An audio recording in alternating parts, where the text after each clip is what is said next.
Welcome to this meeting of Cabinet this afternoon. My name is Jonathan Lester and I'm the leader of the Council, so I will be chairing this meeting. In addition to those councillors present in the room, do we have any councillors joining us remotely?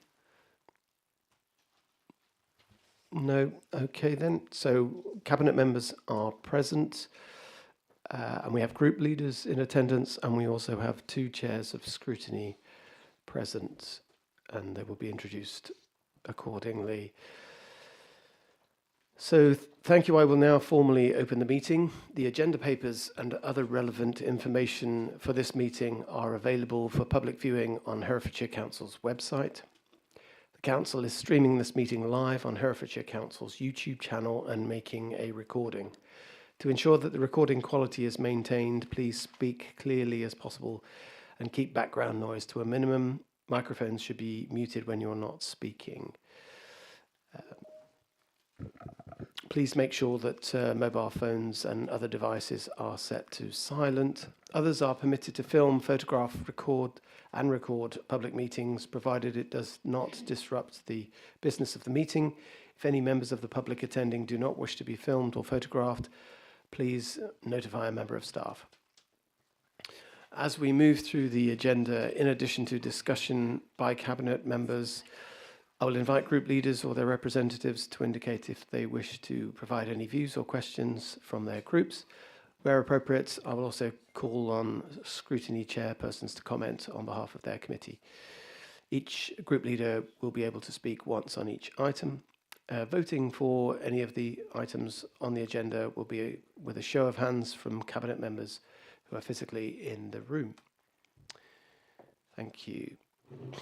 Okay, so agenda item 1 is apologies for absence. We have apologies from Councillor Stoddard, who was unable to be with us at today's meeting because he's recovering from a procedure, and we wish him all the best and a speedy recovery. Are there any other apologies for absence? No? Okay.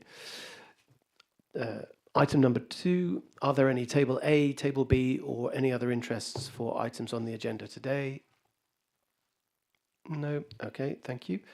Agenda item 3 is the minutes of the previous meeting held on the 26th of September. Councillor Harvey, yes? Yes, Leader, on this item, could you enlighten us as to why the minutes are to follow, seeing as it's 2 months since the meeting was held?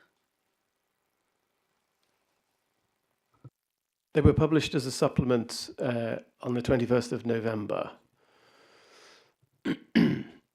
So my point is that they were not available 2 months after the meeting to be published as part of the agenda pack. okay, we'll seek clarification as to why that specifically was, Councillor Harvey, but thank you for raising it. Can I just confirm with Cabinet that they're happy to approve the minutes? Yeah, all in favour? Yeah, okay, thank you. Agenda item 4 is to receive any questions from members of the public. Members of the public have the opportunity to submit one question to Cabinet in writing ahead of the meeting. We have received one public question for this meeting, and the response has been published as a supplement to the agenda. Those who have submitted a question have been given the opportunity to submit a written supplementary or attend the meeting to ask their supplementary question live. Supplementary questions are to be no more than 1 minute in length and must include a question. So I'll now ask the clerk to confirm if a supplementary question has been received. We've received one supplementary question from Miss Amelia for Councillor Bramer. I'll just bring that up on screen a bit larger, if it'll let me. The supplementary question is, many thanks for the response to my question regarding how will Herefordshire Council ensure their own park provisions where they exist are child-friendly and well maintained. Without specific, measurable, achievable, realistic and timescale targets being set, it could be many months before the issues with my local play area are addressed, and many years before play areas across Herefordshire are fit for purpose to meet your ambitions to be child-friendly. What smart targets will Cabinet agree today relating to the response given to my question. Thank you. That's a smart question, if I may say so. Councillor Bramer. Thank you, Leader, and thank you for the question. I can confirm that once the inspections have been completed, we will be prioritising work to ensure that we achieve the best outcomes for our play areas across the county. Thank you. Thank you, Councillor Bramer. And now to move to questions we've received from councillors. I'll ask we've received one question, and can I just confirm that we've got a supplementary question? Yes, we've received a supplementary from Councillor Woodall. The question is, thank you, Councillor Bramer. As a supplementary question to item 2, could he provide assurance that the contract terms explaining the required demonstration of value for money will be circulated to members and to the Audit and Governance Committee before qualifying contracts are awarded? Thank you to Councillor Woodall, and the answer is Councillor Bramer. Thank you, Leader. We will ensure that the contract mechanism, including the demonstration of value for money, is circulated in accordance with the governance framework. Thank you. Thank you very much. Agenda item 6 is reports from scrutiny committees. So it's just a note that no reports have been received from a scrutiny committee for this meeting. It's not to say that scrutiny aren't working very hard. Okay, so move on to additional, the agenda item 7, which is additional of capital budget to deliver IT capital programme. The purpose of this report is for Cabinet to recommend to Council to approve an amendment to the capital programme to utilise underspends to fund 2 new projects at a total of £386,000 for delivery of IT projects within this financial year. So the item is going to be introduced by Councillor Swinglehurst, who will then ask Councillor Mason to speak on behalf of Councillor Stoddart. Thank you very much, Leader. So technology is a great enabler. It helps us to do more, better. And this decision is to invest in the technology we need to produce improved outcomes with optimised efficiency.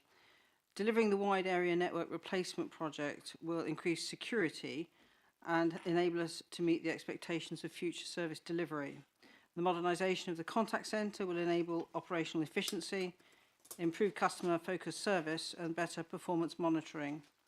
The recommendations before you are that the following be recommended to Council to approve the addition of £368,000 in this year's capital programme to deliver wide area network WAN replacement project and telephony contact centre project funded from underspends in the capital programme, and that Cabinet delegates to the Director of Strategy and Transformation the spend subject to Council approval up to £368,000 to deliver the projects as part of the IT capital programme. And I propose those recommendations and shall pass over to Councillor Mason to take us through the report in detail. Councillor Mason. Thank you very much. In many ways, what you've actually spoken of has already covered the main parts of this piece. It is indeed a move of existing capital expenditure that we were intending to take in a subsequent year, bringing that forward into this year in order to make sure that we get a head start on a lot of the transformation work that is essential to the Council's operations. The point about the WAN and making sure that we are cyber secure is absolutely vital, and similarly to make sure that we provide a level of support for all of our residents in terms of improving our telephony and communications is absolutely vital. It's my view that bringing this money forward is simply going to move us quicker to delivering the service that we want for our residents, and I urge Cabinet to therefore endorse moving or recommending this to full Council so that we can then vote on it next week and move it forward. Okay, thank you. Cabinet members, any comments or comments that you'd like to make or questions that you have? No, if not, I'll go straight to group leaders. Any group leader wish to make a comment? Councillor Harvey? Yes, thank you, Leader. Yes, indeed, pulling forward investment in technology and IT, hopefully it will enable more speedy transformation and delivery of services in new ways. So Independence for Herefordshire certainly support that. I guess our question is, given that the capital forecast report that is appended to the following agenda item is identifying that nearly £5.5 million worth of the capital programme is not going to be spent or is associated with projects delivering under budget or projects not continuing indeed.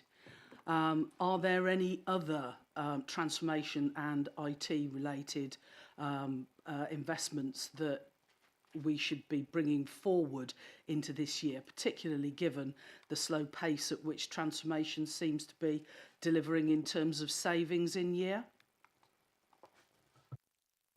Thank you, Councillor Harvey. Any other group leader wishing to make a comment? Councillor James? Thank you, Leader. Just to say, be careful what you wish for. I've recently been dealing with BT over a small matter which they've had an upgrade as far as technology is concerned. And myself and others on my behalf have spent 7 hours reporting one fault on a telephone line, largely because of the technology that they've implemented and the bureaucracy that followed that. So let us see whether it does improve the service. As far as the public are concerned, we shall see. I hope so.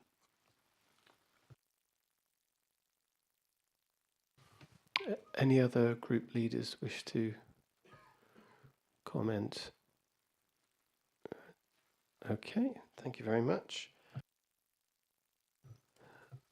Okay, with regard to the concern about is there any other project that needs to be brought forward? So, Cabinet, I think it's fair to say that these are the 2 IT projects that are urgent that need to be brought forward. Councillor Mason, any further comments to Cabinet? I welcome the observations made by the group leaders. The point that's clear is that we need to get the foundations right. There's a limit to how many projects we can have in flight at any one time. To have too many at the same time can often end up a distraction. The idea that we can pull these forward now is excellent, giving us a bit more headroom later on with the other transformation projects that we need to push through. So as always with these things, you can do too much, you can do too little. I think bringing these projects forward is actually the right decision at this stage, given our capacity. Thank you very much for that important observation. Right, okay, so Cabinet members, if there are no further comments, the recommendation is before you. Councillor Swinglehurst, you're proposing. I'll second. All Cabinet members in favour? Yep. Okay, thank you very much. So we now move on to agenda item 8, which is the purpose of this report is to report on the forecast position for the 2024-25 budget at Q2, which is the end of September 2024, including explanation and analysis of the drivers for the material budget variances, and to outline current and planned recovery activity to reduce the forecast overspend. It's also to provide the assurance that progress is being made towards the delivery of the agreed revenue budget that was agreed in February earlier this year, and the service delivery targets. And the reasons for the main variances are understood and being addressed to the Cabinet's satisfaction. So the forecast outturn shows a net overspend of 10.2 million at Q2 before management action, estimated at 8.2 million to reduce the forecast overspend to £2 million. The item begins on page 21 of the agenda, and as I say, it's for Councillor Swinglehurst to introduce the item. Thank you. Thank you very much, Leader. I'm going to start by offering my congratulations to the finance team who won the SIPFA Finance Award for financial reporting this week. That's an outstanding achievement. Well done. Absolutely brilliant. So as the leader has gone over, the forecast overspend for Q2 is 10.2 million. Management action in place to reduce this to 2 million. The approved net budget for 24-25 is 212.8 million, which includes 19.5 million of planned directorate savings and 7.9 million of council-wide savings. However, as we're all well aware, there are pressures in demand-led services and supporting social care budgets, temporary accommodation and SEN transport services in particular. These cost pressures amount to 11.6 million, but this is offset by the delivery in full of 1.4 million of the 24-25 savings targets in the children and young people budget, which were previously identified but removed by amendment at full council. There are 3 recommendations before us: that Cabinet reviews the financial forecast for 2024-25 as set out in the appendices A to D and identifies any additional actions to be considered to reduce forecast cost pressures. Notes the progress in delivery of savings targets for 2024-25 and approves the transfer of earmarked reserve balances to establish a contingency reserve to manage the risk of unforeseen demand and cost pressures. And I will pass over now to Councillor Nick Mason to take us through the detail of the report. Thank you very much. So, as introduced, this report is the second forecast outturn position for 2024-25, and I'd like to remind all colleagues that it's the midway point of the financial year and represents 6 months of actual transactions and 6 months of estimated income and expenditure. The Council's approved net revenue budget for 2024-25 is £212.8 million, which includes planned savings of £19.5 million, comprising £11.6 million of directorate savings and £7.9 million of council-wide budget savings. Detailed explanations for all those variances from budget are set out in Appendix A by directorate and service area. The budget pressures highlighted in September, which were due to increasing demand across social care budgets, temporary accommodation and special education needs, transport services, and so, sadly still remain. The context for that, the Q2 revenue outturn position for 2024, as you've already heard, shows a forecast variance from budget of £10.2 million, being 4.8% of the net budget. And initial activity already underway and additional mitigations are expected to reduce this to £2 million, as set out in Table 2 in the report. Corporate directors will continue to develop directorate recovery plans to manage in-year delivery of services within their approved budget and to identify further recovery action and options to mitigate at-risk savings targets. I'd like to make particular note of the children and young people budget line, which shows that at Q2 they are balanced with a forecast variance of 0. This confirms that the children and young people directorate budget set for 24-25 was sufficient and realistic. Additional expenditure controls implemented during the financial year of 2023-24 remain in place to support recovery activity in 24-25. Directorate panels will continue to review that expenditure, and so on goods and services, as well as changes in staffing arrangements to maintain the increased level of rigour and challenge over expenditure for the remainder of the financial year. As previously mentioned, the Council approved a total of 19.5 million of savings for the year 24-25. As part of routine financial monitoring arrangements, a review of the delivery and status of those savings at Q2 has been undertaken, informed by planned and actual activity in the year to date to determine savings targets at risk of in-year delivery. This review confirms that £8.9 million, 46% of the total savings target for the year, has been delivered at Q2, with a further £5.6 million, being 28%, assessed as on target or in progress for the year. Savings of £5 million, 26%, are assessed at risk, with work underway to identify mitigations as a priority. The budget amendment approved in February 24 removed savings of £2.3 million from the Children and Young People Directorate budget. As at September 2024, savings targets S2, reduction in social worker establishment, and S3, reduction in number of agency social workers, totaling £1.4 million, are confirmed as delivered in full. Activity to deliver savings target S1, reduction in high cost placements, is assessed as in progress, but not reflected in the outturn position at Q2. This budget is monitored on a weekly basis due to its volatility and risk of impact on the Directorate financial outturn. A breakdown by Directorate of 2024-25 approved savings is shown in Table 3 of the report. Explanations for under and non-delivery and planned mitigations identified as part of those Directorate recovery plans are set out in Appendix D. I would like now to address the issue of earmarked reserves. The Council's earmarked reserves represent amounts set aside for future expenditure to support specific corporate priorities or for general contingencies and cash flow management.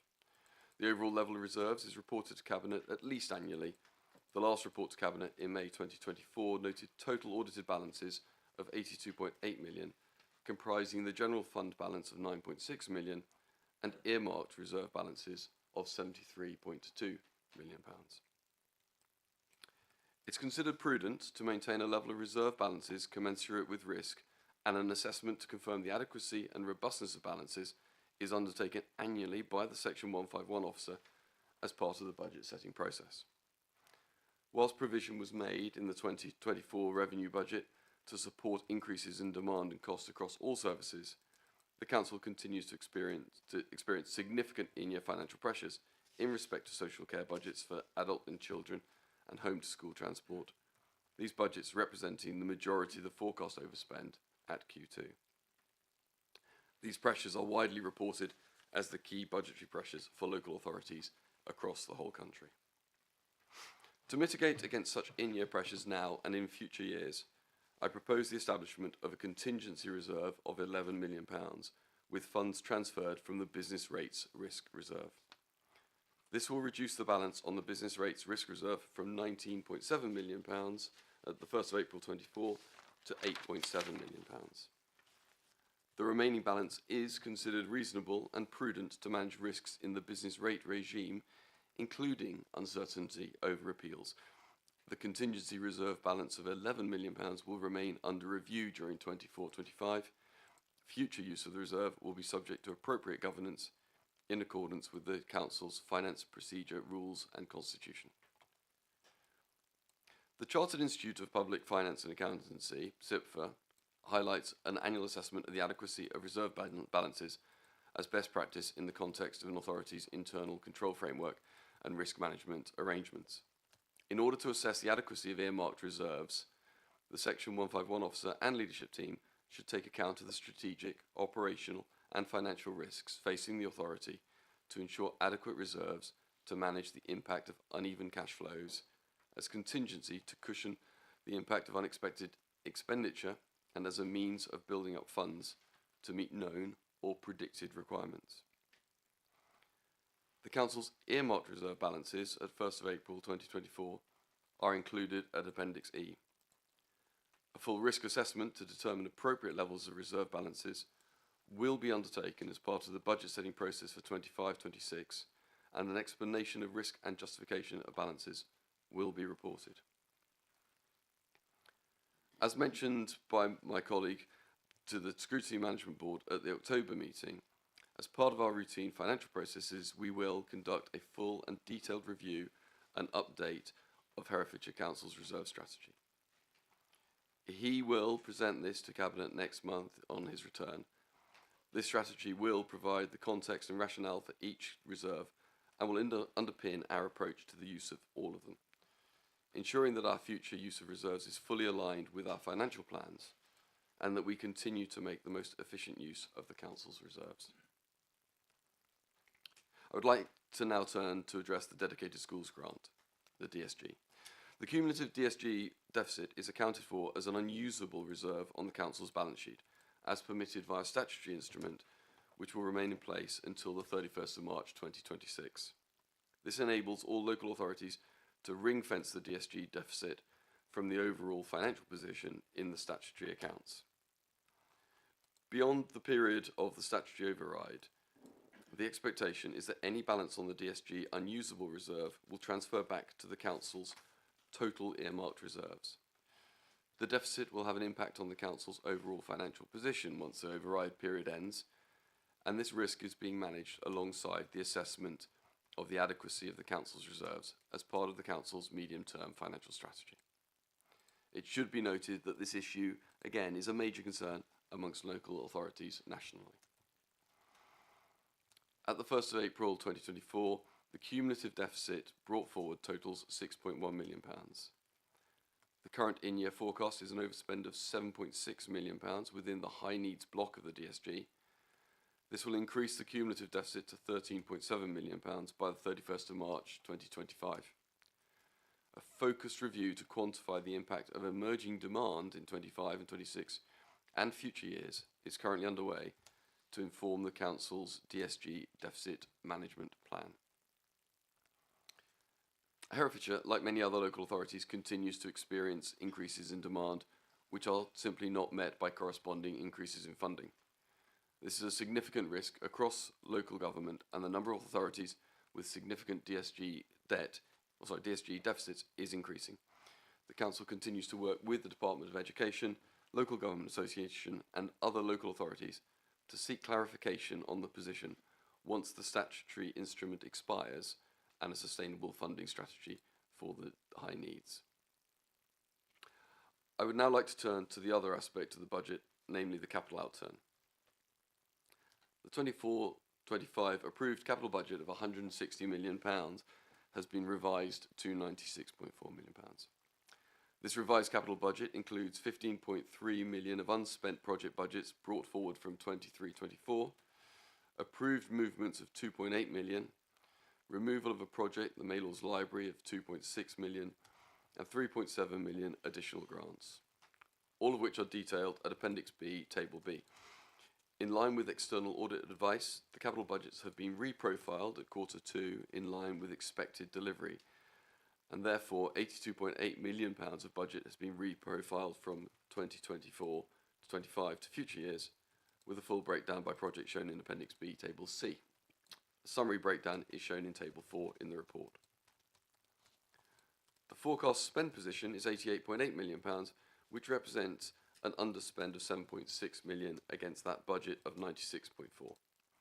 Full details for each project are in Appendix B, Table A.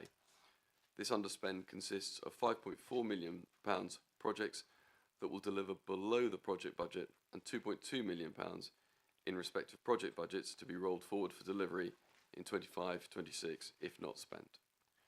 The full capital programme analysed by project for current and future years can be seen in detail by Appendix B, Table B. The Scrutiny Management Board recently expressed frustration with the slowness of the capital programme. I'd like to make you aware today that we're making significant progress with the delivery of our capital programme. As at the end of October 2024, capital spend was £30.9 million with further commitments of £32.3 million, giving a total for spend or commitments of £63.2 million. This is compared to October 2023, where capital spend was £19.7 million and commitments of £21.9 million, giving a total for spend commitments then of £41.6 million. That is an increase of £21.6 million, or approximately 50%. In conclusion, this Conservative-led administration is delivering a broadly balanced budget at Q2 of financial year 24-25 and has brought spending within the Children and Young People's Directorate under control, whilst delivering the capital programme quicker. I would now like to invite my Cabinet colleagues to endorse this report and its 3 recommendations. But before doing so, I would also like to thank my finance team supporting me in this report, or should I say that award-winning finance team. So thank you very much. And Cabinet, I ask you to endorse this report. Thank you, Councillor Mason. Any comments from Cabinet members? That's a very comprehensive analysis and setting out of the financial position for Q2. Councillor Gandhi, thank you. Thank you, Leader. I'd just like to make a comment on regard to Table 3, which is the delivery of savings at Q2. This time last year, we were in a situation where we predicted that we had 1.1 million at risk of not being able to deliver on savings. At this time this year, we have no risk of being able to deliver our savings. And on top of that, although our Q2 shows an overspend, I am confident that that will be resolved by the end of the financial year. Thank you. Thank you for that assurance, Councillor Gandhi. Any other comments from Cabinet members? Okay, I'd look to group leaders if they would wish to make a comment. Councillor Toynbee. Yes, thank you. Just a few things. Thanks. Yeah, as a Green Group, obviously we keep a close eye on the Green Homes Grant and the homes upgrades and all those schemes, especially on days that are as cold as this. So we would really like to see more done to make sure that there is an uptake of those, because it's really disappointing when we see that these schemes, there hasn't been as much uptake as there should be. I've just got a couple of questions on saving, one on savings and one on resources. As at the last Cabinet meeting, we're still concerned, that phrase deleting vacant posts still concerns us, because it seems to be a rolling thing that just goes on and on. And just on savings in Children and Young People's Directorate, I suppose we're wondering how solid Cabinet thinks the assumption is that there will be reduced demand for social workers. For me, that seems quite a huge assumption, because this isn't just about agency workers, it's about our social work establishment, as Councillor Mason just explained. And finally, a phrase that we see a lot of in budget papers is awaiting business case. And this often applies to projects that we've all agreed are a good thing. So I just wonder if the Cabinet feels that all these drawing up these business cases, which is quite resource intensive, if Cabinet feels that they're all absolutely necessary. Thank you. Thank you, Councillor Toynbee. Any other group leaders wish to make any comments? Councillor Harvey. Oh, I'll give way to Councillor James. I'd like to hear the insightful views of the Liberals before putting my 2 pence in. Councillor James. Can I congratulate on the positive move in the finances of the council over the last 12 months? But mine is a couple of questions I want to ask about two of the larger matters under the capital earmarked fund balances. We see, first of all, the severe weather fund. We've got £1 million, which seems a bit light in the current climate we are in at the moment, but I'll leave that unsaid. But it's the use of school balances as reserves that potentially could be used by the council, which is theoretically correct, but in effect would be a sign of virtual bankruptcy of the council if we move to that particular stage. But what I want to know is one of the largest, if not quite the largest, element in these figures is the unused grants carried forward. Now, grants are usually specific to, are these unreserved reserves, or if we don't spend them, do we have to pay them back? Because if that's the case, they should not be counted as reserves.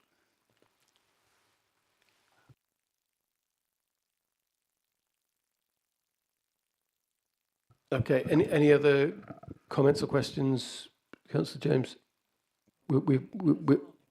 Okay, Councillor Harvey? Nothing from the 2 independents? No. Okay, thank you. Well, first of all, thanks to Councillor Mason for reading out the report that's before us all. That was very helpful. I've got a few comments from the independents for Herefordshire. First of all, we'd like it, please, if you could confirm that the savings being delivered in the Children's Directorate, which we're really pleased to see, are being accounted for in your figures in such a way that ensures that these will be repaid to our reserves, as was the agreed position when the budget amendment was supported by full council back in February.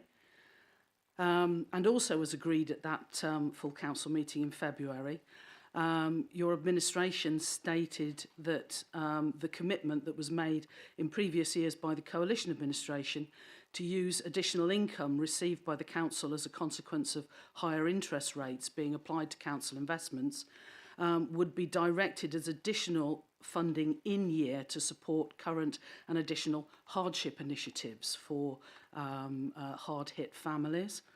The Treasury Management Report shows that presently at halfway point in the year, these additional interest received is 1.2 million over that was budgeted for. So please could you confirm that you are redirecting this additional income as promised back in February? Please could you advise whether the 2024-25 service level agreement with Hoople has yet been agreed, and if so, confirm that the in-year savings loaded onto Hoople are going to be delivered as promised to full council, and if the agreement has not been signed off, please could we be advised as to the reasons for the continued delay.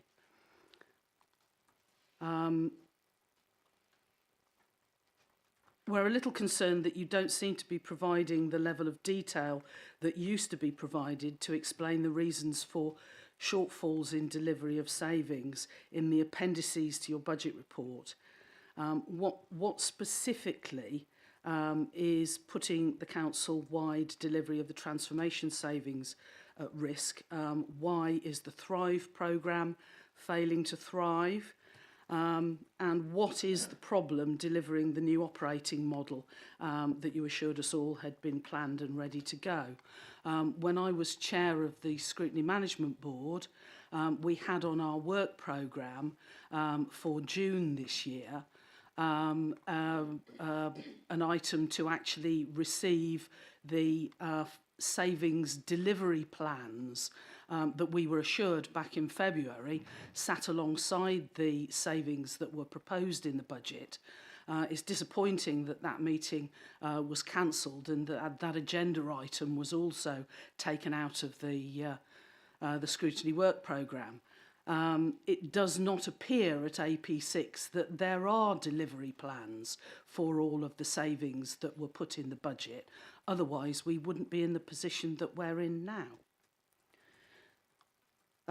So I'd like to have some comment on that, and belatedly, some evidence that the delivery plans actually exist, and indeed what the management action is that is in train in order to deliver the improvements in the overspend that are being forecast in this report. I think it's about 8.2 million, isn't it?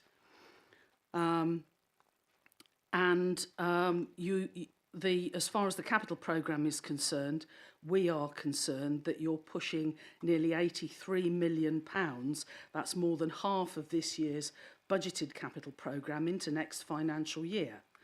And what assurance will you give us that you will actually deliver on even the 90% of the remaining programme that you are forecasting in this report? Okay, thank you, Councillor Harvey. Councillor Davis, any comments? Sorry, can you just speak into the microphone? Sorry. I wish to add that it's a very in-depth report, and I'm still learning from my colleagues. Thank you. Thank you very much. Thank you. Okay, thank you to group leaders for those comments. So, Cabinet, quite a lot to digest there. So the point about the posts, the vacant posts, I seem to remember that we've covered this point before, and it's a matter of cancelling vacant posts that are just no longer needing to be filled. It's not a question of getting rid of posts because we have to reduce staff. It's just that some of those posts have been vacant for some time. So we're in a position to just draw a line under that. That's my understanding of that point that was made there by Councillor Toynbee. And with regard to the reduction of the demand, Councillor Powell, would you like to make a comment about the level of social workers to Cabinet? Thank you, Leader. So for clarity, the first thing to say is I think we need to acknowledge, and has been acknowledged previously, but the work that has been conducted by Children's Services Department in conjunction with finance colleagues, so that the budget was set was realistic and was commented, of course, favourably by the external auditors. So that's been repeated. And that investment in making sure that we've got that tight financial grip, both in terms of budget setting, but also monitoring the budget throughout the course of the year, I think is showing dividends. So that's important to say. In terms of the savings, they've been largely delivered through the conversion of agency workers to permanent staff. That's the large bit of delivery, with a small element of service redesign. So just to expand on that service redesign, Cabinet will be aware of the move to restorative approaches to working, and in particular family group conferencing. And we are aware, and the new director and her team are working to look at how we can use multidisciplinary workers to support children and families in a range of ways, alongside where there is a need to conduct social work in intervention in families. So, for example, families may benefit from specialist help from workers who are experienced and skilled in responding to matters of domestic abuse. For example, workers who are skilled in supporting children who have emotional health and well-being needs. So that service redesign is showing us how we can support families in a different way that meets their needs without necessarily having to move to social work intervention. It's very much a work in progress, and obviously we'll report on the progress of that during the forthcoming year. Thank you, Councillor Powell. And I think there was a point made by Councillor Toynbee about the amount of business cases. Any comments, Cabinet, about that? No, I mean, we need business cases for all the projects that we're wanting to undertake. I think there is an obvious point here, which is that the business cases and the transformation work that we're undertaking all requires an organisation to be agile and able to respond quickly and deliver in a way that is possibly faster than it has done in the past. There's a clear amount of work going on about that. That is the fourth of our pillars, the principle of transformation, and it's clearly something we need to do. If business cases are far too complex and arduous and actually preclude us from doing work, then that's something that we can also be looking at as part of the transformation programme. I think that's a very wise perspective to be taking on it. So I think all of that transformation piece, it's hard to move things forward in that area, but I think we are making great progress now, and we have that ability to be able to make our response to the challenges ahead of us more agile, more fleet of foot, and therefore ultimately more responsive. I think it's a good idea. Thank you. Councillor James made the point, Cabinet, about the severe weather fund, and we're really using it now. Is Cabinet content that we've got enough set aside for that?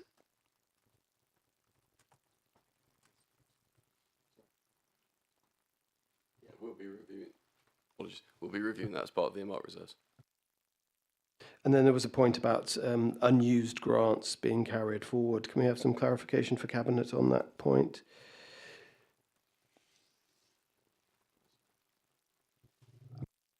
Right, where grants aren't used in year.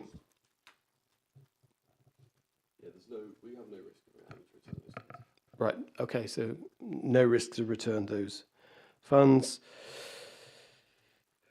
Right, so yeah, this is not a case of where we don't spend it, we have to send them back. So that's good. Great clarification for that. So Councillor Harvey made, thanks you, Councillor Mason, for giving a great report. So the additional income that we were getting, are we making sure that we're using that additional income that is set aside for hardship initiatives? Can I have clarification on that? Okay, so yeah, no cabinet. There's no change to the setup that we've got, and with regard to Hoople and the savings that have been agreed in the service level agreements, can we just have clarity on that one, please? There are details in the appendix of the savings we're expecting from Hoople.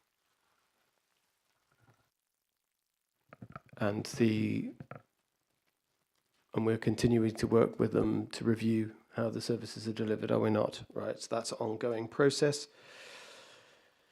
And Councillor Mason, I think with regard to the point that was made about savings and transformation, we are moving forward the transformation initiative, are we not? So you feel that we're covering that?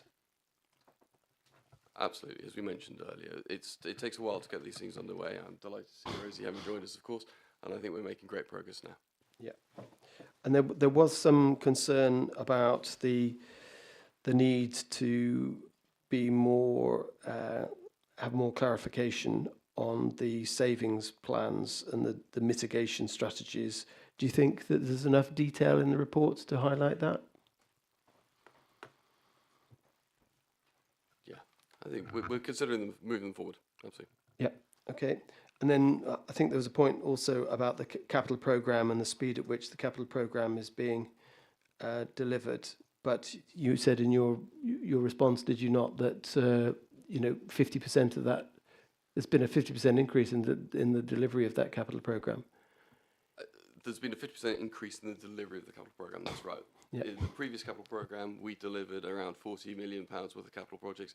In this year, we've actually delivered about 60 to this point in October in the financial year. So we are accelerating our ability to do that. I refer back to my previous observation that it is a dangerous move to have too many projects going on at the same time. It can be hugely sclerotic for an organisation if you say yes to every shiny new project, and therefore it is important that we get them phased appropriately. Okay then, thank you. Is Cabinet content that we've addressed the points that were raised in order for you to make your... Yes. I'd just like to pick up the point about the delivery of the home upgrade grant. So obviously, Yes. As the weather reminds us this time of year, it's really important that we increase the uptake of this grant. But nevertheless, we are increasing year on year, and we're this year we'll be looking to deliver to about 230 homes. We've got 130 properties have already received a total of 278 measures. And there are 66 properties pending installation, 35 at survey stage. So we've got a kind of a pipeline going, and we will do our best to roll out that grant to its fullest extent. Thank you. Sorry, was it Councillor Durkin? Did you have your hand up? Sorry. No. Councillor Harvey? Yeah, Leader, I really don't think that the questions that I asked have actually been answered. There's been sort of mumbling and fumbling, but there hasn't been a clear answer to the questions that I've asked. Are you accounting for returning to our reserves the savings that have been delivered and will be delivered in children's?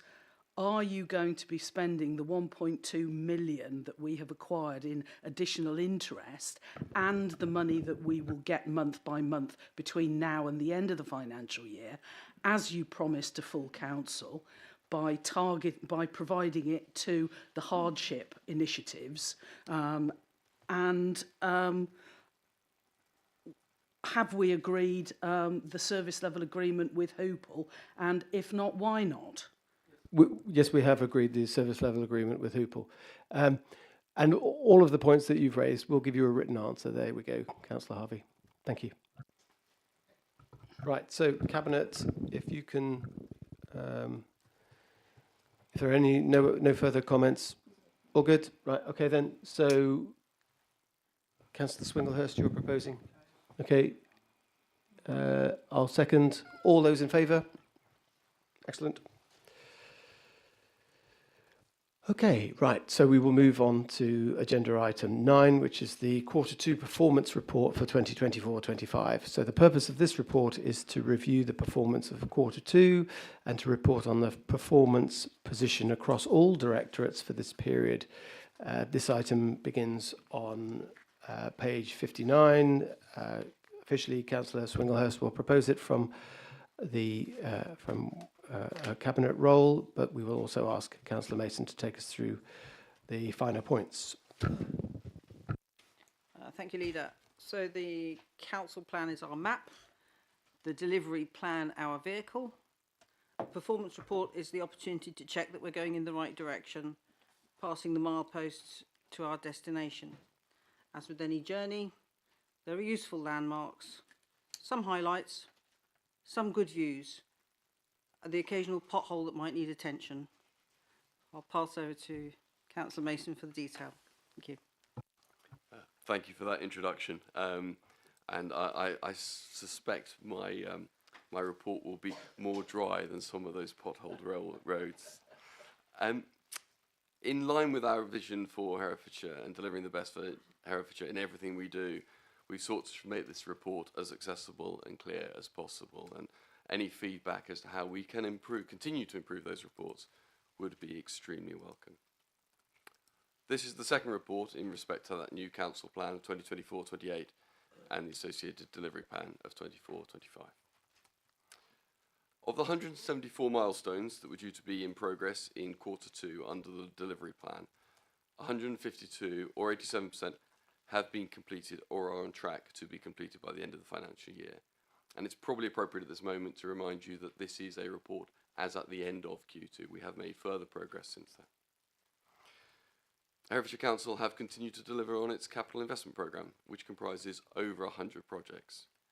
The table at para 3 of the report provides some highlights from Q2 and includes the museum and art gallery, which has seen the design work largely completed and early stage procurement at the time of this report underway.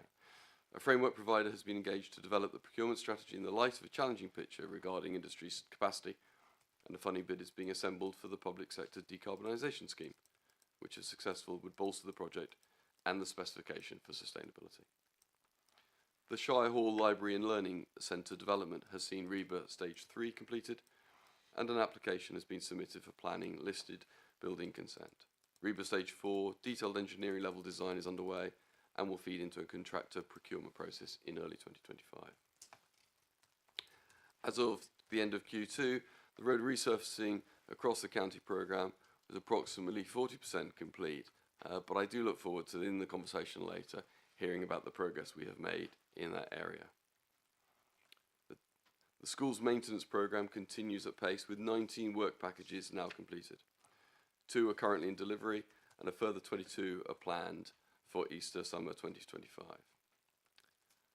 We have completed the improvement works to the black and white house in the city centre in early October ahead of schedule. We're delivering improvements to Brookfield School, which include a new build extension to provide a sports hall, 2 teaching blocks, and internal improvement programme to existing secondary school. Contractors are on site and work is underway and is due for completion in the autumn term of 2025. The school's improvement programme has delivered 18 schemes at a total cost of £2.2 million, making significant improvements across our education assets. And finally, at Ayleston School, the emergency works to the C block were completed in September, making vast improvements to the school. The Here for Herefordshire Holidays programme is a Department of Education funded programme of activities for children and young people from reception through to year 11 during the school holidays, eligible for free school meals. It offers a range of physical and creative activities, including some specialist SEND provisions. The programme also includes daily and free nutritious meals. We distributed £228,000 over the summer 2024 programme. Grants were awarded to 41 organisations offering a wide range of opportunities across Herefordshire, with over 1,200 children taking part. I would like to turn now to the first of the council plan themes, being people. The graphic in the report shows that of the 55 milestones in the delivery plan, 23 are completed, 30 are on target, and 2 are at risk of missing their deadline. There have been some notable successes in Q1 that have already enhanced the lives of our residents. Progress has also been made towards improving public health. 3 Stop smoking advisors have been recruited, with a lead now trained to deliver services. The pharmacotherapy service is now being recommissioned to enhance behavioural support. The first Tobacco Control Alliance meeting and a workshop is scheduled for Q3. Agreement in principle has been reached to sign up for the Prevention Concordat for better mental health, and the Good Mental Wellbeing Implementation Plan has been approved, with work underway to implement specific actions and projects. Improving the lives of our ageing population also made significant progress in the second quarter, with further actions planned. All discharge pathways have been reviewed, leading to new models aimed at ensuring patients leave the hospital with the right support. While challenges remain with therapy service capacity and same-day discharges, overall improvements in the discharge process are being observed. Efforts are underway to enhance data analysis and use of intelligence with the development of a system-wide dashboard. Further analysis of outcomes and case reviews are needed in the third quarter to ensure effective partnership working. Feedback from social work teams and service providers is being collected to address issues faced by current service users, and direct consultations with service users will be conducted as part of a broader review. Turning to our second theme, the theme of place. The graphic here shows of the 53 milestones in the delivery plan, 13 are completed, 27 are on target, 10 are at risk of missing a deadline, 2 are paused, and 1 is not on target. Significant efforts are being made to tackle climate change. A cabinet working group is currently scoping and developing the next carbon management plan for the next 5 years. 44 farm carbon audits have been completed, surpassing the initial target of 6.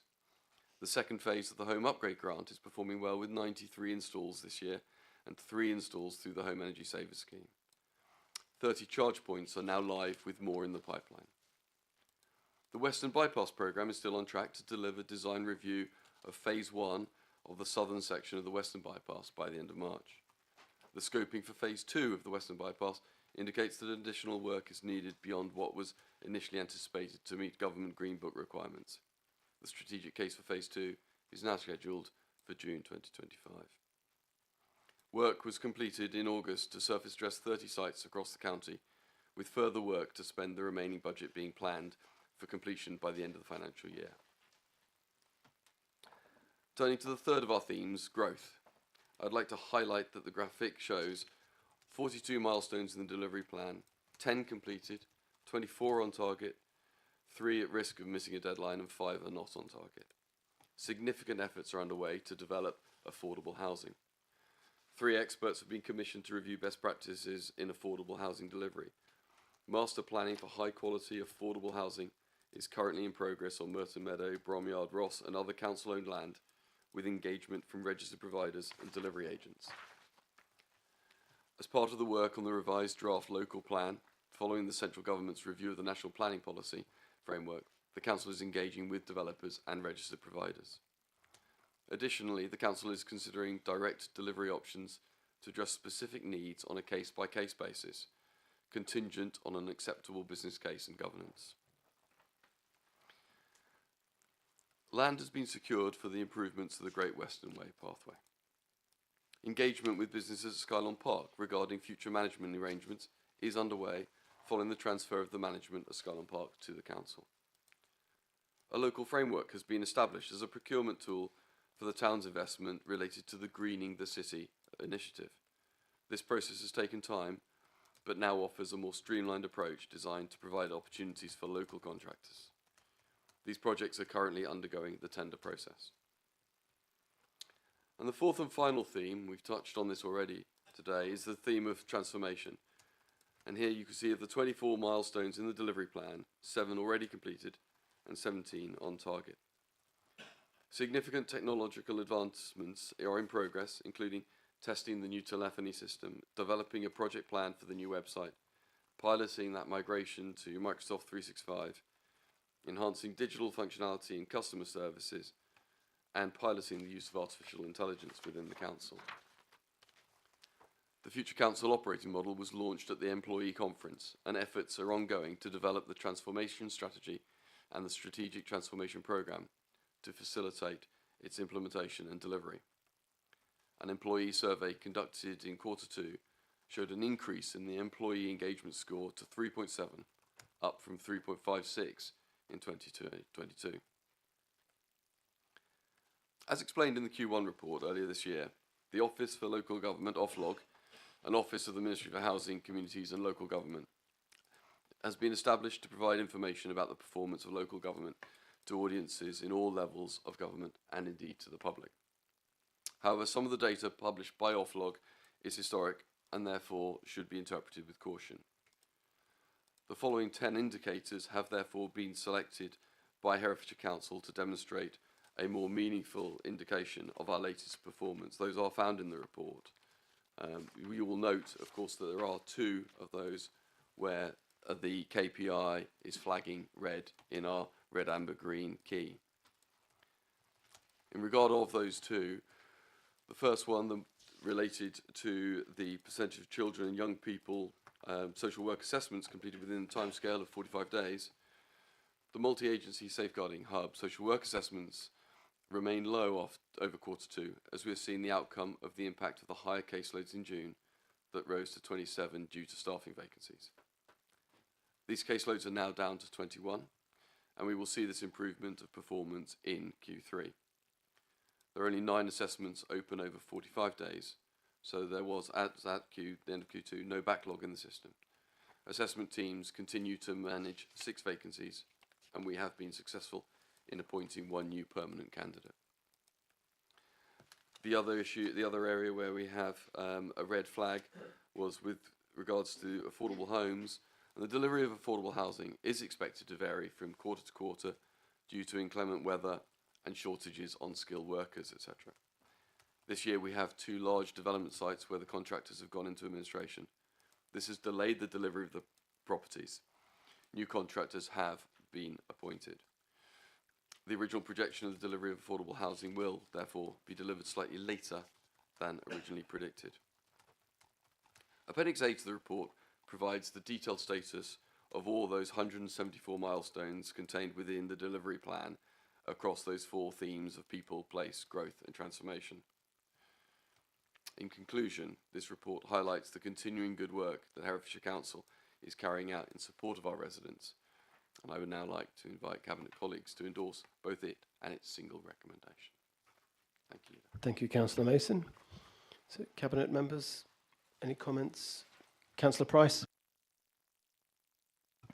Yes, thank you, Leader. There's, first of all, congratulations to Councillor Mason for stepping in as such for Pete Stollard. It's been a really refreshing way that you've put it and very informative.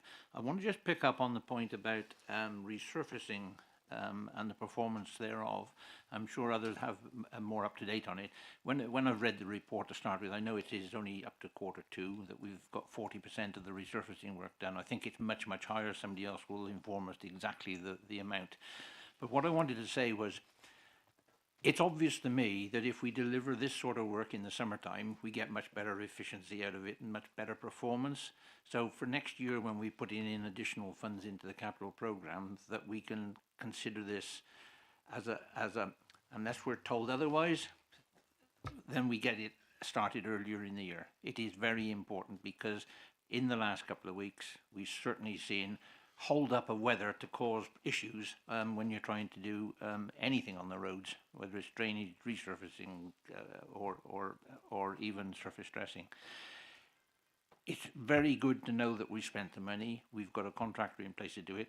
All I'm saying is, for performance for next year, let's get a grip on getting the orders out earlier in the year. Get it done when the weather's conducive. Thank you. Endorse that completely. I think Councillor Durkin, did you want to say? Councillor Durkin. Thank you, Leader. Just to update what Councillor Price was saying.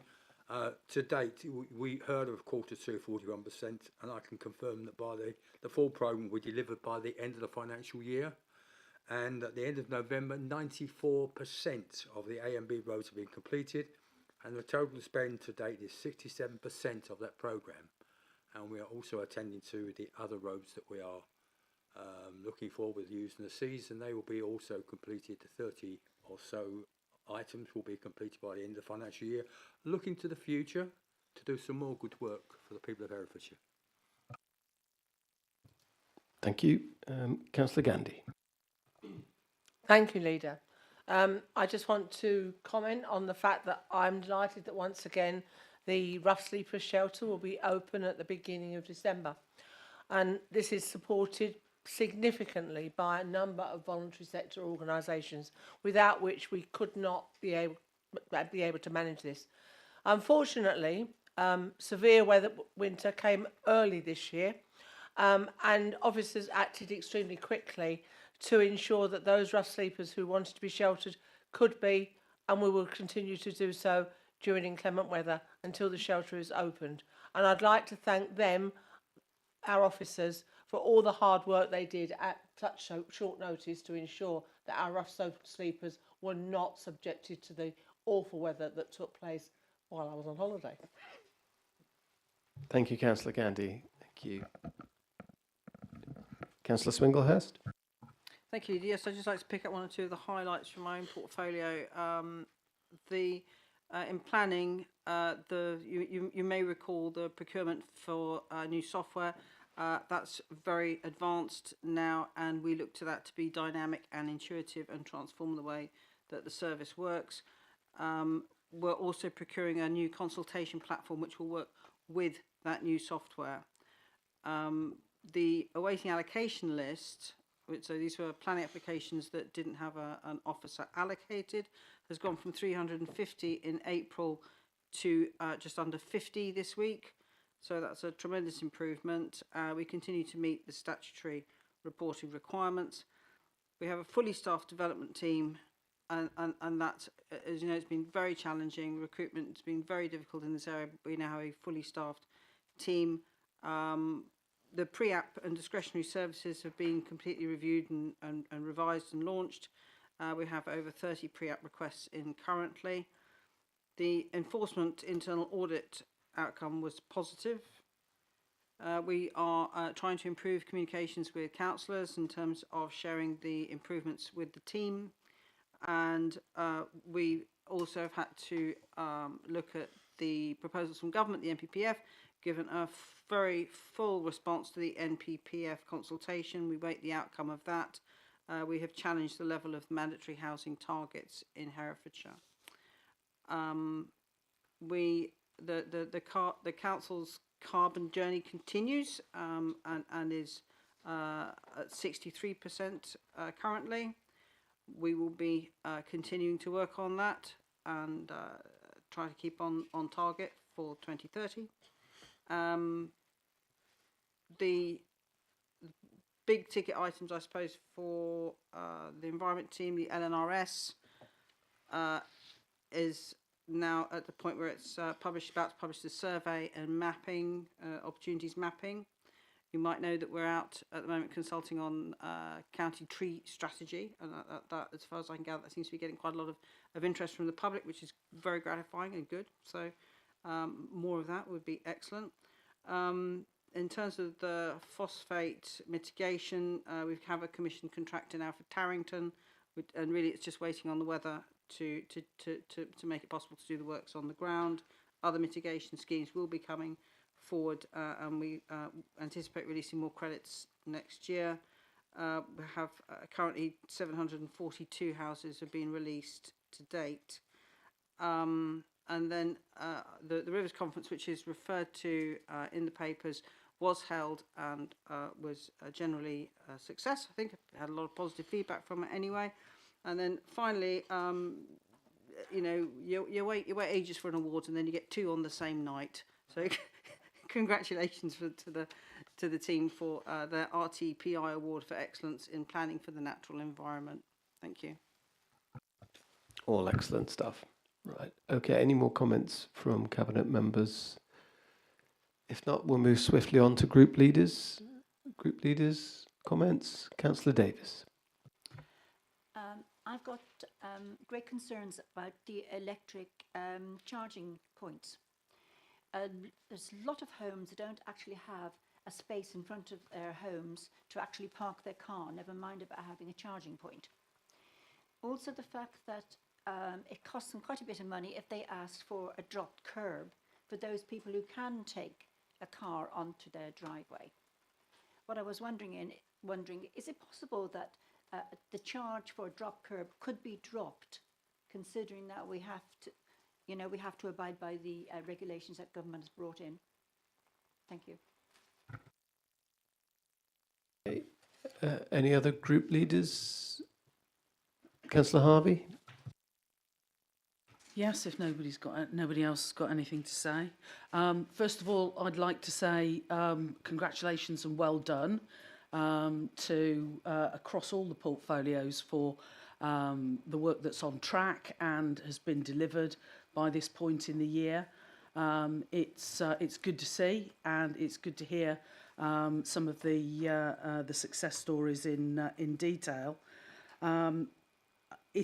It is disappointing that more of the resurfacing work wasn't done during the fine weather half of the year, but I'm grateful to Councillor Durkin for an update of the as at the end of November position, and hopefully we can get the remainder of the work done when the weather improves in the spring before the end of the financial year.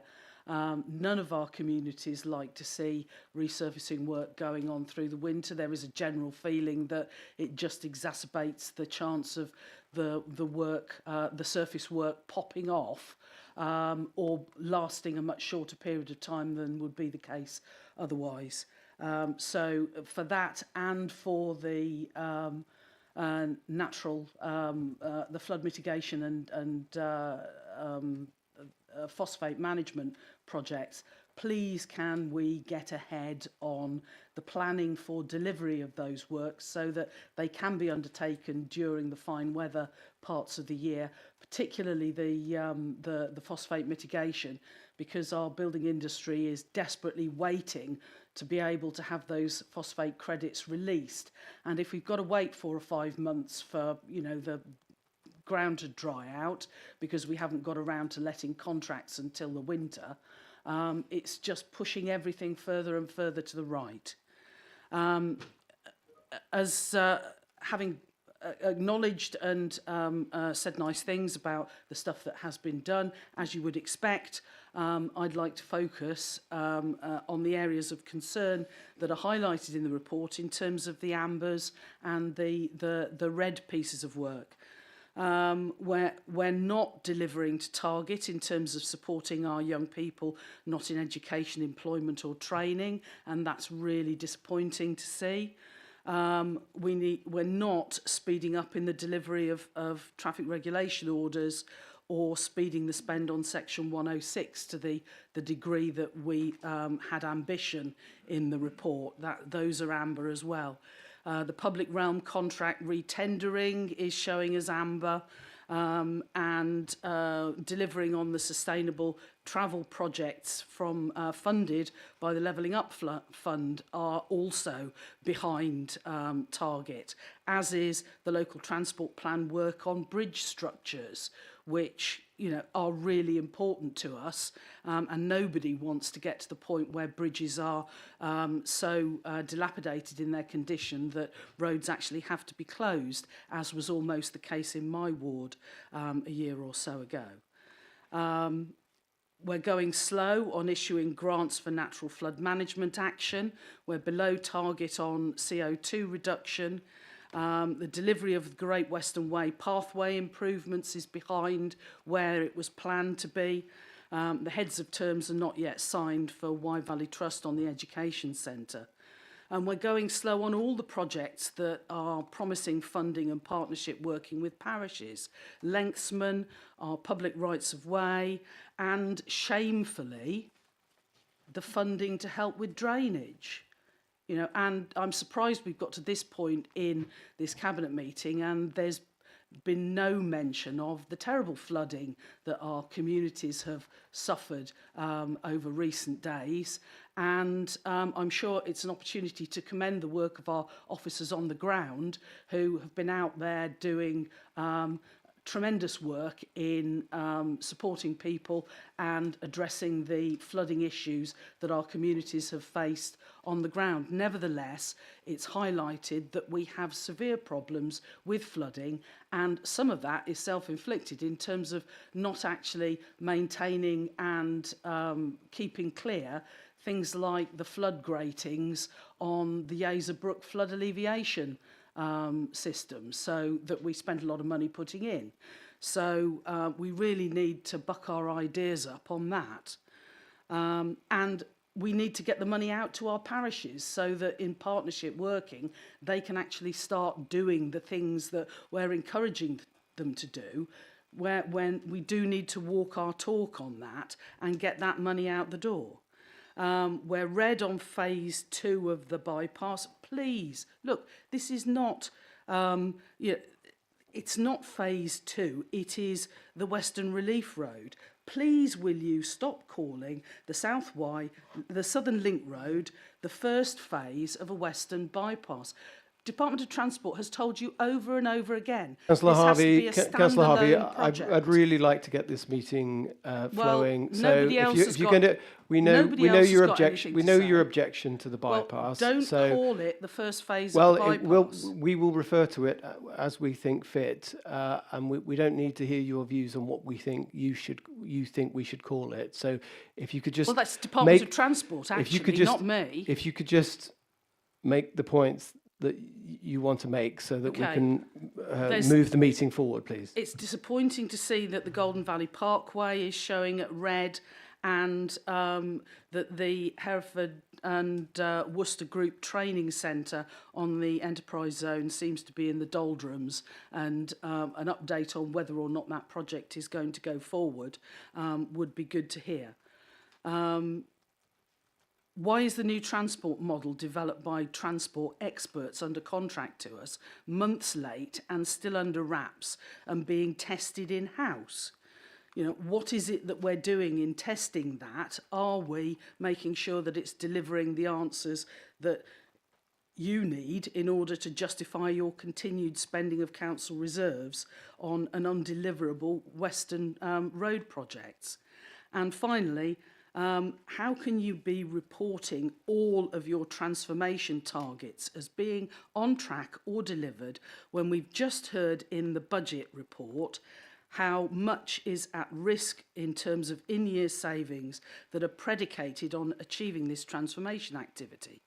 Is the left hand not related in any way to the right hand here? Okay, thank you, Councillor Harvey, for those observations. Councillor Toynbee. Yes, thank you. The Green Group welcomes the progress made over the past 6 months, especially with the nature recovery, natural flood management, etc. In the natural flood management, we hope that as well as catchment advisors, we do all we can as a council to create opportunities for mentoring schemes between farmers and landowners, so that they can learn for each other. And I think for some people it feels better than it's more of a horizontal scheme, and I think that there's great opportunity there, so I hope we can do what we can. As far as the rechristening of the Southern Link Road is concerned, I agree with Councillor Harvey. I think that is significant from the point of view of funding and policy. It's not a trivial matter. And also, as Councillor Harvey was saying, communication with parish councils is a very hot topic at the moment, as we all know. As a group, we Green councillors cover around 18 parish councils, and they're in touch with us a lot. As we see here, it's about prior schemes, it's about defect reporting, it's about enforcement, and most of all, communications. And we are asked by residents to ensure that enough resources are committed to that communication and to parish liaison. And naturally, that links with the next item as well about the public realm and ensuring that parishes are engaged in that process as well. Thank you. Any other group leaders? Councillor James? Just to say a rose by any other name. As far as the bypass or the Relief Road is concerned, a road is a road, and we can call it what you like. Can I just congratulate on probably the best delivery plan updated as far as performance is concerned. we've had for several years, which has been better. There's certainly been in the past much more red in recent years than and other colours on the particular report. I do touch upon one thing that has been mentioned before: traffic orders and the ability to get yellow lines, speeding limits, etc., pass through. Something needs to be done about that, because it's just frustrating the public unbelievably, the fact that when everybody agrees something needs to be done, it takes years to do it because of the bureaucracy of national bureaucracy, and also, I'm afraid, Herefordshire Council's bureaucracy. Thank you, Councillor James. Any more comments from group leaders? Councillor Davis, you made your point, didn't you? Sorry, about the curbs. Yes, can I just come back and say, Yes. Traffic lights. Why have we got so many traffic lights? The length of time it takes to get, from Elstone Hill over to Plough Lane with the amount that there are there. Sorry, that's what I'd just like to mention. Why? Okay, we will pick up that point outside of the meeting, but I think Thank you. there was a general point that was made about the issue of making sure we've got enough charging points, and integral to that in certain instances was dropped curbs. So we will get clarification on that point. Obviously, there are certain households that can't necessarily have on-street charging, so that will be an issue for us in wanting to ensure that there are more charging points, but we will be tackling that in due course. I would just like to thank all group leaders really for being really encouraging about all of the positive things that are happening in terms of delivery of the council's aspirations. There are going to be some projects that, for external factors, because we're reliant on partnership working with other partners, they will naturally bring in some delays to certain projects, and that's to be expected. And it's how we progress in the face of those challenges, which is why we're keeping a very close eye on the progress of all of the projects that we want to undertake. This administration, with the support of the majority of councillors, was very keen to invest in the Lengthsman scheme, very keen to invest in paying for drainage solutions for parishes, very keen to make sure that we've got the public rights of way locked down, because bringing it in-house, it didn't have the best of starts, and we need to improve that. But working with our parish councils and providing them the investment that we're prepared to provide them is really, really important, because they play a critical role in ensuring that drainage issues are fixed. They're the best people to comment about their local areas, and we've had lots of take-up. I think it's 67 town and parish councils have been successful with their bids, and we're progressing that. So it's really good investment, and we will be continuing to do that, work with parish councils to make sure we get the drainage issues right, because as Councillor Harvey did say, we are continually experiencing flooding issues. The staff have responded very well to that, and our partners, in terms of mopping up situations that have been really quite challenging for members of the public. But that is work that we need to do and continue to do, and there will be further announcements on the council strategy to deal with the flooding issues that continue to be so problematic for many communities, and is the result of closing many roads and threatening properties in those situations. So that it really is work in progress, but it is very much on our radar to address, and I look forward to making further comments about that when we have finalised the strategy moving forward. So really on that point about working with parish councils, we have to make sure that we get that communication right, and I take on board the point that Councillor Toynbee has made, and we are liaising with parish councils, as you know, but we need to make sure that we're working with them to address the solutions that we have. But in terms of making sure that we turn the very few reds and the ambers, 2 greens, that is something that is continually, officers are continually engaged in to make sure that we're getting there. And we are delivering really positive projects for the benefit of Herefordshire. So if there are no further comments from, Councillor Durkin. Thank you, Leader. Yes, to say thank you to Councillor Harvey for her positive remarks about the road. Much appreciated, and I'll take this opportunity to thank the officers for working very hard with a reduced time, because this year, unfortunately, a lack of timing meant we had to start later. But rest assured, we have it in our sights that next year we start as early as possible on our roads, because no one likes to be problemed with roadworks, etc. in these type of nights now. So thank you for all your positive comments, and I'm sure we all appreciate it. Thank you. And Councillor Swinglehurst, did you just want to comment just about the Tarrington? Yeah, it's just a quick point of clarification that the phosphate credits for Tarrington are already being traded in advance of the delivery of the project. Okay. If there are no further comments, we will, Councillor Swinglehurst, you're going to propose from the chair.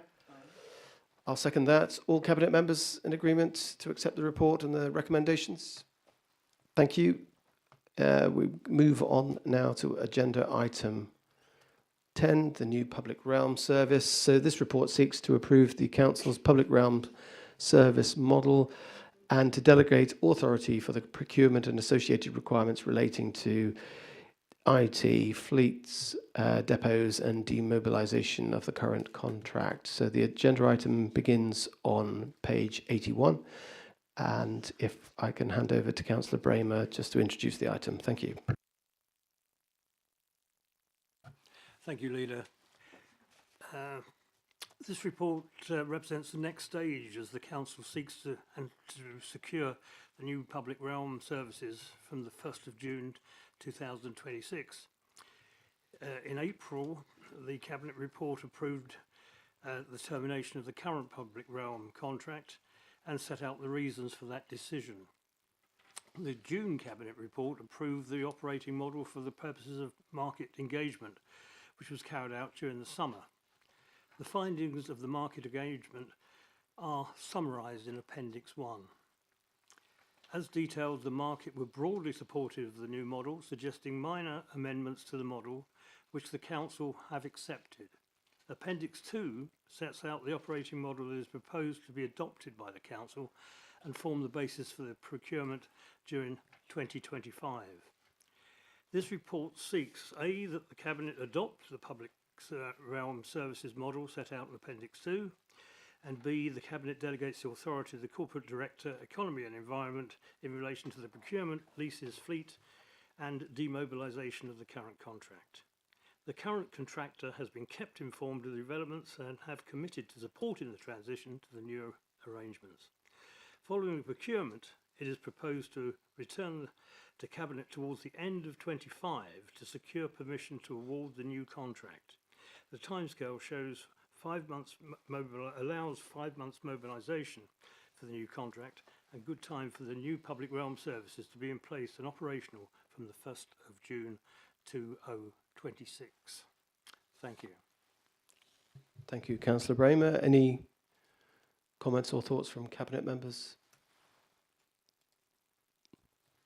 No, if not, I will go to group leaders for comments. Councillor Harvey? Yes, Independents for Herefordshire are hugely supportive of this.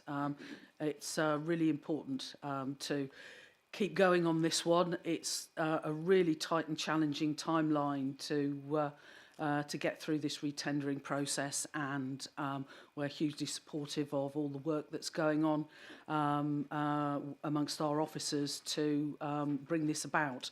It's very challenging. It will be good to hear more about the plans for transition during the and for handover. It was a bit of a messy handover between on our current contract from our previous one, and that created lumpy times for the new contractor and for us as a council, in terms of not actually having all of the data that we needed in order to get up and running fast on the new contract. So hearing more about that as you're ready to share it would be good, and I'm sure parishes and communities will be wanting to be assured that it will be a smooth transition as we get nearer to the time for that. So hugely supportive, well done to everybody for getting to where we've got to. And I'd just like to take this opportunity to congratulate Councillor Bramer and Ross Cook, if indeed they are, for sporting such tremendous moustaches for Movember, hopefully, and for supporting, you know, the really important charity that is, promoting men's health. Thank you, Councillor Harvey. Councillor Toynbee. Leader, before if I may just respond to that, I would like to thank Councillor Harvey for not only the support to this project, of course, which is amazing that it has happened, but also in noticing that I'm growing a moustache. I mean, not many people with the colour it is these days. When it was brown, it was easy, but now that it's white, it's very difficult to spot. But well done. Thank you very much for your trouble, Ross. Thank you. Perhaps some dye would be for Christmas a nice present. Well, I'll ask Ross. Anyway, Councillor Toynbee. Yeah, I noticed too. Yeah. Yeah, thanks very much. The Green Group is also very pleased with the timescales. We're satisfied with the timescales, the briefings, the scrutiny. This is really important, and we're pleased with how it's being carried out. We're pleased to see that the contract will be aligned with our carbon and biodiversity targets, so obviously we'll be keeping a very close eye on that. And we also hope there'll be adequate weight given to social value when awarding the contract, because that is also council policy. So yeah, we're keeping a close eye on social value, which is very important, as so that we don't lose sight of that and it isn't all about the bottom line. And just one little question about bereavement services. That it says somewhere that it's going a separate procurement system or something. I thought we were keeping bereavement services to ourselves. Okay, we'll get clarification. Any other group leaders' comments? Councillor James. Thank you. Yes, but I'm still rather worried. The management of this contract. This will be the fourth contract that we've had since the beginning of this council. The first three have not worked. And partly that is down to the management of the actual contract by the council itself. The public know it hasn't worked, and most of us, I think, know that it hasn't worked. What makes you think it's going to work this time as opposed to the previous three times? Okay, thank you, Councillor James. And then finally, Councillor Davis. Very supportive of this report. Thank you. Okay, thank you. So, you know, the general point Cabinet has been made about it's all about the transition, making sure there's transition arrangements that are going to be smooth and seamless, because ultimately it doesn't matter who provides the services, it's how the services are delivered and to whom, the parishes and members of the public. So that's a point that we really need to take on board. And the 5 months for mobilisation. Councillor Bramer, are you convinced that that's enough time? I'm convinced that we have enough time to complete the tender to a very high standard of expectation. Some of the previous contracts that the council have let for public realm, I can certainly remember the reasons for the previous one with Amy. I was involved at that time with that one. The one before that, Councillor, maybe you can remind me who it was before Amy? Jarvis, yes. I didn't have a lot to do with that, but the Amy contract we had to terminate for various reasons, and one of the reasons that the handover was very poor was that we were in litigation with that organisation at the time.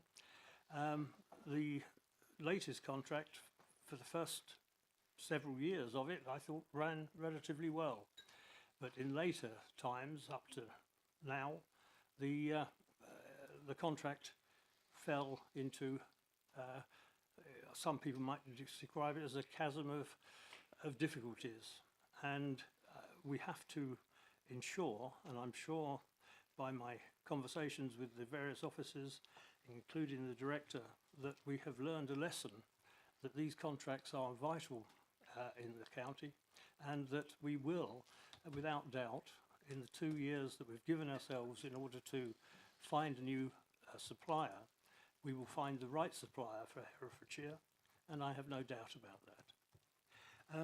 On a small point, bereavement services, Councillor Toynbee, was it? We will be putting bereavement services into the tender, so it will be part of the contract. If we require it to be, we can retain it back to the council, and the decision on that will be made closer to the time. But we're putting it into the contract so that it is covered, but we can retain it, as we can with lots of the various bits of the contract, should it be that we wish to do so as we get closer to the year of 2026. And the point was made about social value in the contract, and historically we've been very good at putting social value in. We did that with the waste contract, did we not, in terms of care leavers? So we're very mindful of ensuring that there is social value in these contracts, and we will endeavour to ensure that they're embedded in this contract. Is that right, Councillor Bramer? Absolutely. This contract is a big contract for this county. It's one of the largest ones that we undertake, and I do accept criticism of the previous ones, some of the previous ones, and I can only say that we expect, and we've given ourselves time in order to make sure that we get it right this time. Thank you, Councillor Bramer. Councillor Gandhi. Thank you, Leader. Just to clarify that with regard to the bereavement services, we're talking about grounds maintenance and grave digging. We're not talking about actual cremations, burials. The service that we provide for the customer will still be provided by staff for Herefordshire Council. It's the grounds maintenance and the grave digging. Thank you for that clarification, Councillor Gandhi.